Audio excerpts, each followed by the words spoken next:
Oh, there we go. Hey. Hello, welcome to Kelowna Now Live. We are broadcasting on YouTube and X from high atop Landmark 6 with me.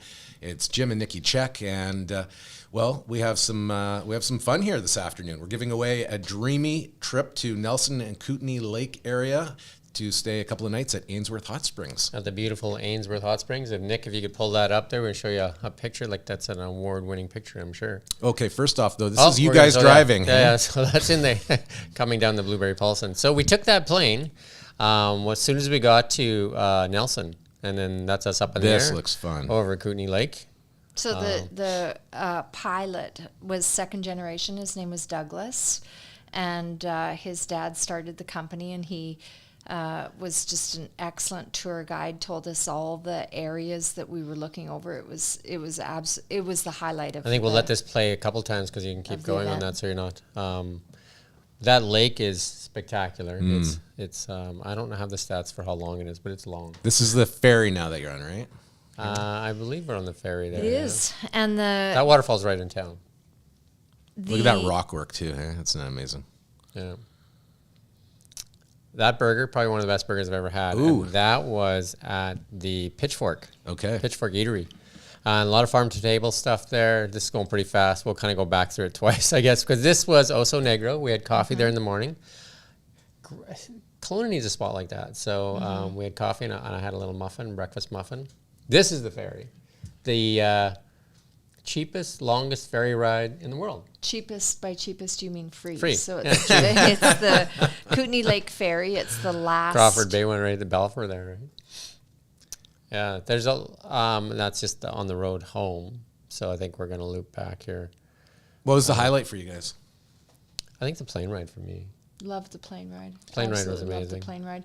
But Jim and I are not your usual tourists. We like to come into a town and we like to find gems and find our information. So we walk around. Loved the architecture, the buildings. Loved the buildings. What about those hidden gems? What did you find? Found a waterfall that we weren't expecting to find. That's in the video here too. We have lots more video too, but the lake is amazing. Like, the lake is huge. Lots of like lakeshore cabins along there, just tons and tons and tons. And the Prestige Inn where we stayed there for 2 nights, right on the waterfront too. But again, as you said, taking the plane over the area. Very different from Kelowna, where you only have a small amount of the citizens that have direct access to the lake.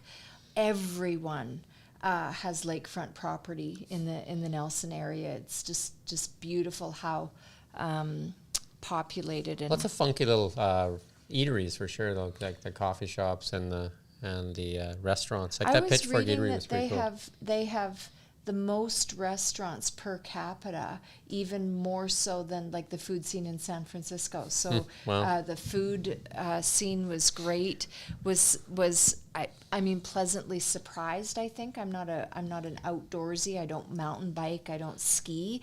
But everywhere were the swap and shops for bikes and boards and active community, right? Right. Yeah, very lifestyle. I would say we went in the shoulder season because it's not quite ski season because they got a couple of big ski hills up there for people in the wintertime. And then the summer, obviously the lake is people are in the lake more so. But we were there in late September. End of September. Yeah. And but the fall colors there, like through the Kootenays, because they have that forest, plus they have all the deciduous trees that are changing colors. So it's just beautiful. So we took a drive to Salmo as well. One of the drives. Small town, and it had a bunch of clay artwork on the side of the building. You know, some cities have like murals. They had the slate murals, so you'd see, and of course, poor Jim, I'm like, ooh, stop, I need a picture. So one is a gold panner, and you can just see the beautiful color of shale that's selected to depict this. Another was like a tree, 2 tree fallers as they're cutting this huge, huge tree. So you just feel the richness of the history, and really enjoyed the spin on your what's your normal mural being painted. It was done through selection of colors of rock. So we did the ferry ride too, and we went to from Balfour to Crawford Bay. I think it's about a 35-minute ferry ride. free. And you traveled this whole way in your Tesla, right? We did. So what about accessibility to Like chargers we and had things to like that? basically tow it most everywhere. The Prestige has charging There's a station free for you. So so we took the car and we did charging.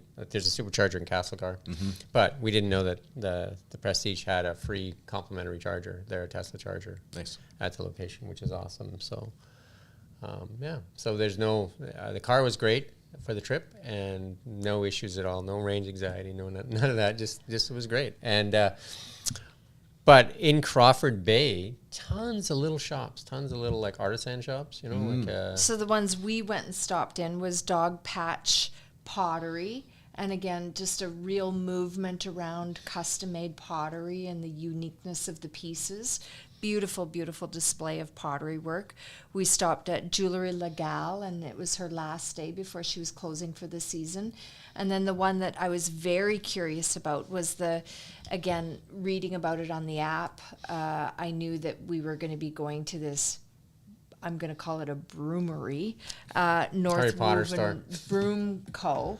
And you're approaching it, and it's this like, I want to say like old building, kind of barn door opening, and you don't know what you're going to expect when you walk in. And you walk in, and it's just floor to ceiling covered in brooms and of all sizes, and Harry Potter's The in Nimbus building 2000? somewhere. You know it. And, so and Nick, if you can artisans- access that drive, and if you could just pull up photos as we're talking. So what is great. the story behind this company? Did you get to talk to anybody while I you were there? didn't, and of course, again, the business in me comes out. So if I'm sitting on a plane flying somewhere, I'm counting seats and I'm trying to calculate the cost of fuel. So of course, I'm trying to figure out as two gentlemen, young gentlemen actually, are creating a broom each and they're chatting away about life, and again the ambiance, the lighting's really warm, and of course I'm doing the math. I'm like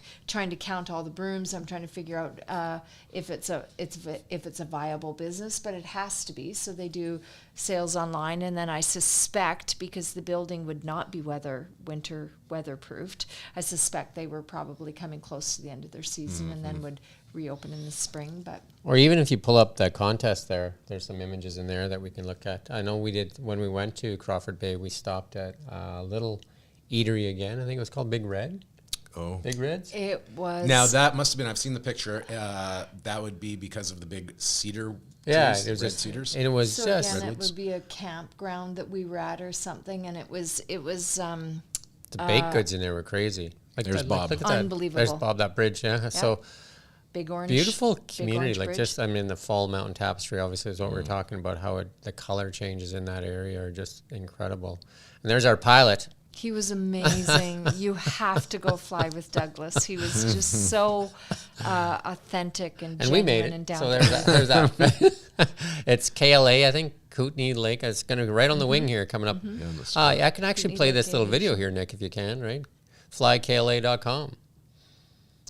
And the view from up there, and a very, like, I mean, they give you headsets, so you can talk while you're up there, which is pretty cool, because it's a Share single experience, right? prop plane, so it's it's obviously making a little bit of noise. But the view from up there, like you're flying at a fairly low altitude, and he told me that he flies to Calgary regularly, and it's like quick, and he flies different areas. I was surprised. And they do a lot of work with the fire. Forestry, yeah, they do some forestry yeah. work, spotting in that, right? So obviously you can see a lot more. But if you look at that terrain in there, Isn't it something? It's yeah. So that's spectacular. the airport right there. Yeah. You can see down to the The right onto very the large landing strip. the little. I think they use it as a parking lot as well. Actually, no, it's a beautiful airport right along the lake, and but they only fly small aircraft out of it. So the main airport is in Castlegar. Right. I found out after we had left that there are cave tours. So I have a list going Okay. of things that I Where want are to do. the I want cave to go back. tours? They're in Nelson. I've not and heard it's of a that private, before. I think you could probably go back there for every season too, and just find stuff to do, right? Because the lake is amazing for sure. Like the lake is. But the community's quaint. I mean, you're loving. As a matter of fact, I'm stopped in front of the post office, and I say to Jim, I'm saying, oh my gosh, look at this building. I just love it. I kid you not, the Canada Post mail carrier tour guide stops to give us this full detail of the museum and what hours we can go in and what we're going to see when we go up there and go upstairs to the tour. Very proud. And I mean, this is and we're like, thank you. You wouldn't see that in big city. And we're walking down the street, and another guy comes up to us and asks us where we're from and all that stuff. Obviously, we looked like we were looking around, and he proceeded to tell us all the great things that are in Nelson, right? So very proud of the community. So, and it's pretty neat. It has a rich history, doesn't it? I mean, it's endless. You could spend days there. We used to do a lot of hockey tournaments there when we were younger. I mean, they have Nelson has a team, so does Trail and all that. The Smoke Eaters and the Nelson Leafs, is it? I think it's the Nelson Leafs, yeah. And like I said, like in the summer you'll have the lake, in the winter you have the ski, and in the fall you can enjoy the stuff around there. Did we find any pictures from that Big Red there, Nick? No? Did you go further down on that article? Maybe go back to that article? I think I seen a Big Red thing in there. Yeah, it should be in that article. And so we should mention, if we do bring it back up, the article is more than an article. This is where you'll actually go. Right, that's the contest. There it is, Red's Bakery, not Big Red, but Red's Bakery. Like, look at, I mean. Jim was in awe. He would not, so he wanted one of everything. We had a cinnamon bun. That's some good photography, too. Yeah. That looks great. And then we did do lunch at this cantina, great lunch in cool Nelson. Vibe there, too. Yeah, no, everything's kind of cool. Like, lots of really, I think it's got a really funky lifestyle kind of thing, right? Like, that's Cottonwood Falls Park where the falls are. I think we showed a picture of that. You got anything else there, Nick, or is that the end of it? Oh, there you go. So we do have a contest, and if you go right down to the bottom, I think you're going to find where you can enter. There we go. For this contest. So it's a 2-night stay at Ainsworth Hot Springs Resort. That hot spring is so cool with the horseshoe cave that you kind of go through, and it really is a unique experience. And they have a cold plunge there too. They have a cold plunge, and their restaurant has really kicked it up a notch. And so this is now available. You can enter to win until November the 19th, midnight, basically. The winner will be randomly selected, announced on Monday, November 20th. So if that sounds like you could use a weekend getaway to Ainsworth Hot Springs, head on over to kelownanow.com, head to our contest section, and it'll be near the top. And it's not that far to drive either to Nelson. No. What did it take you? I want to say a couple of hours. No, you stopped along the way a little bit, right? But yeah, but I think like Christina Lake is probably like 2 hours. Yeah. And then it's another hour and a bit, I think. Yeah. So 3.5, 4 hours, I think. Yeah, an easy 3.5, I think. Yeah. If you're somewhere in there. But beautiful, like to drive it. Mm-hmm. Especially fall. The colors that really is the time. If you do winter, you definitely need to have winters, right? Because there is the Blueberry Polson, plus Big White, right? Because we went the Big White way up through Big White and then Rock Creek. And so you go through lots of little communities. Like when you leave Kelowna, you're going up past Big White and then Beaverdale. Who doesn't love Beaverdale? And then Rock Creek and Midway. Greenwood. And then Grand Forks. And then Christina Lake. And then Rossland, Nelson. You end up in Castlegar first, right? Castlegar, and then I think then to Nelson, right? And there's so many roads that kind of go around everywhere. There's that Nancy Green Lake up there too. But you go there and there's just so much more to explore. Yeah, then there's I think the road loops around too. Like you can go to Selmo, you can go to a whole bunch of different things, and then the ferry ride. An easy drive, really, from Nelson, right? The Balfour ferry is just something worth. In the summers, definitely there's going to be sometimes you end up waiting. I think they put 2 ferries on in the summer though too, but obviously in the fall we got on easier and it was only half full. And they have a little coffee shop right on the ferry. It is the sweetest of the cities in the Kootenays, I'd have to say. Nelson is, the Queen City, right? Like it really is the creme. If you live in Kelowna and haven't been to Nelson, great little staycation. Yeah. It's like a little Victoria in a way with the architecture, right? Like in terms of. We're lucky. We live in the Okanagan, which is basically Vernon down to Osoyoos. And then that's shouldered with the Boundary Country, which is the Big White Grand Forks, Greenwood, Midway, and then the Kootenays, which is Nelson, all those Salmo, Castlecar, all those little trail, all those communities in there. Absolutely. And we want to say thanks to Nelson Kootenay Lake Tourism for helping to make the journey possible, and to you guys for capturing it and sharing with us and bringing back the goods to give away. And can't wait to go again. All right. So I guess we'll be back at 4 o'clock with 4 o'clock with the news. News then. Nick's going to run our outro. Head on over and enter to win at KelownaNow.com under the contest section.